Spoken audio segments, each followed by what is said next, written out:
नमस्कार मैत्रिणींनो, आजी नातू या यूट्यूब चॅनलवर आपले सर्वांचे स्वागत आहे. आज मी आपल्याला पांडुरंग आणि कूर्मदास यांची एक कथा सांगणार आहे. कथा खूप छान आहे. व्हिडिओ शेवटपर्यंत ऐका. व्हिडिओ जर आवडला तर व्हिडिओला लाईक करा, शेअर करा. ज्यांनी सबस्क्राईब केलं नाही त्यांनी माझ्या चॅनलला सबस्क्राईब करा. चला तर मग अधिक वेळ न घालता व्हिडिओला सुरुवात करूया. आई, कीर्तनाची वेळ झाली. चल लवकर. कीर्तन कीर्तन रोज कीर्तन. गुडघ्यापासून पाय नाही तुला, कोपऱ्यापासून हात नाही तुला. कोण नेईन रोज तुला कीर्तनाला? बरं लहान नाहीस, 22 वर्षाचा मोठा आहेस. नाही उचलत. आई खरं आहे तुझं म्हणणं. मी 22 वर्षाचा घोडा झालो, पण तुझ्या काही उपयोगाला आलो नाही. माझ्या पित्यानं झुरून झुरून प्राण सोडला. आई, मी बिन हाताचा बिन पायाचा, माझा काय ग दोष? आई, आजचा दिवस कीर्तनाला मला घेऊन चल. आजचा दिवस उद्या नाही म्हणणार. आईचे डोळे पाण्याने डबडबले. आईच होती ती ऐसी कळवळ्याची जात. आईनं पाठीवर घेतलं. मांडीपासून पाय नाही, कोपऱ्यापासून हात नाही. पुत्र तिचा कमरेला लंगोटी, गळ्यात तुळशीची माळ, कपाळी टिळा. 700 वर्षापूर्वी पैठणात वाळवंटात कीर्तन चालू होतं भानुदास महाराजाचं. भानुदास महाराज नाथ महाराजांचे पंजोबा. भानुदास महाराजांचीच कीर्तन चालू आहे. आईने आणून सोडलं. वाळवंट माणसाने भरून गेलं. चालता येत नाही माणसातून. रस्ता काढता पोटभर फरफटत समोर आला महाराजांच्या. ज्याला कीर्तन ऐकायचं त्याने अगोदर येत जावे, पुढे बसत जावं. कीर्तनाला जाऊन जागा पकडा. कीर्तनाला जागी राहा. बाबा यायच्या अगोदर कीर्तनाला येत जावं, पुढे बसत जावं, हे भानुदास महाराज सांगत होते. महाराजांचं लक्ष गेलं. आला का कूर्मदास? हो बाबा आलो. कुणाबरोबर आलास? आईबरोबर आलो. कशाला आईला त्रास दिलास कूर्मदासा? आता घरी कसा जाशील? नाही बाबा, आता मला घरी नाही जायचे. आमचं आजचं शेवटचं कीर्तन. उद्या काला करून निघणार आहे पंढरीला. उद्या काल्याचं कीर्तन आहे. हो, काल्याचं कीर्तन आहे. काला झाला की हाला मला आम्ही सगळे पंढरीला जाणार. महाराज, मी येऊ का पंढरीला कीर्तनाला? यायला आईच्या पाठकोळी यावं लागतं तुला.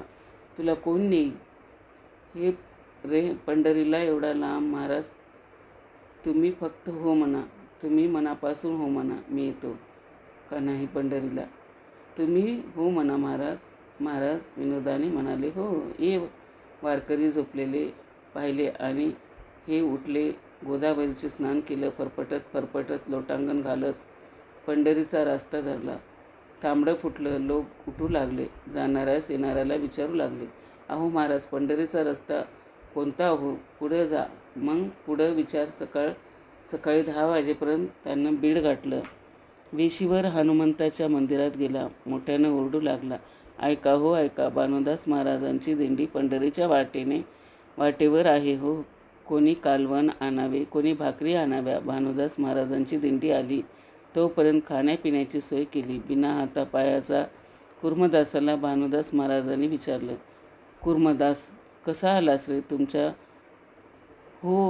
हो ने मला आणलं. भानुदास महाराजांनी सगळ्यांना भाजी भाकरीचं भोजन देऊन दुपारी प्रवचन झालं, हरिपाठ झाला, कीर्तन झालं. महाराज म्हणाले, उद्याचा मुक्काम आपला मांजरसुंबा. रात्री वारकरी झोपले की कूर्मदास निघाला.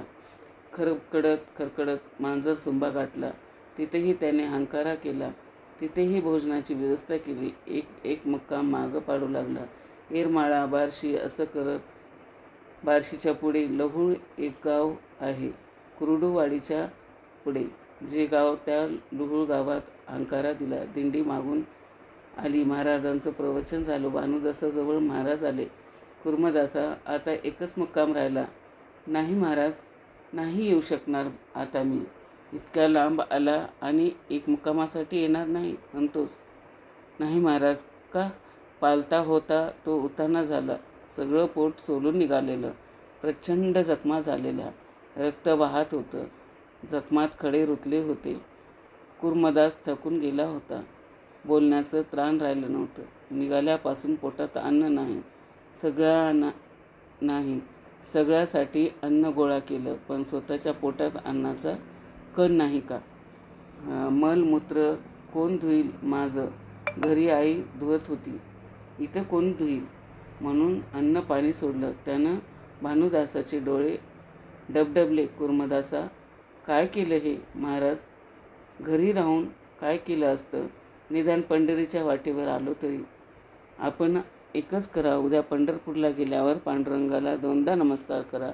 सांगा पांडुरंगाला, माझ्या पायाजवळ यायला कुर्मदासाचं पुण्य कमी पडलं.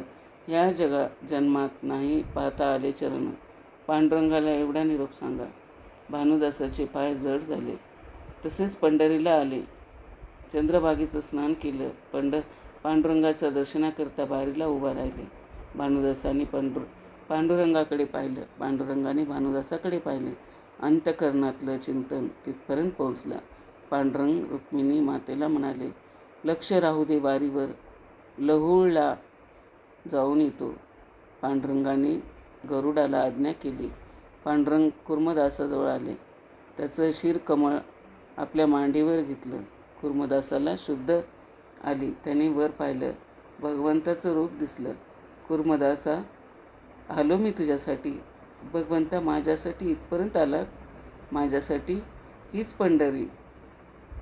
काळजी करू नको कुर्मदासा. काय हवंय तुला? मग कुर्मदास म्हणतो, मला काही नको. द्यायचंच असेल तर जन्मोजन्मी माझे सद्गुरू मला लाभो, बाकी काही नको. आणि पांडुरंगाच्या मांडीवर कुर्मदासाने शांत डोळे मिटले.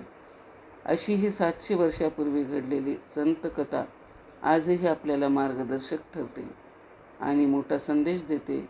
हतबल होऊ नका. भक्तीच्या मार्गाने, उपासनेच्या जोरावर प्रतिकूल परिस्थितीवर मनुष्य जन्माचं सार्थक करून घेता येतं. कसा वाटला माझा व्हिडिओ कमेंट करून नक्की सांगा. व्हिडिओ जर आवडला तर व्हिडिओला लाईक करा, शेअर करा. ज्यांनी सबस्क्राईब केलं नाही त्यांनी माझ्या चॅनलला सबस्क्राईब करा.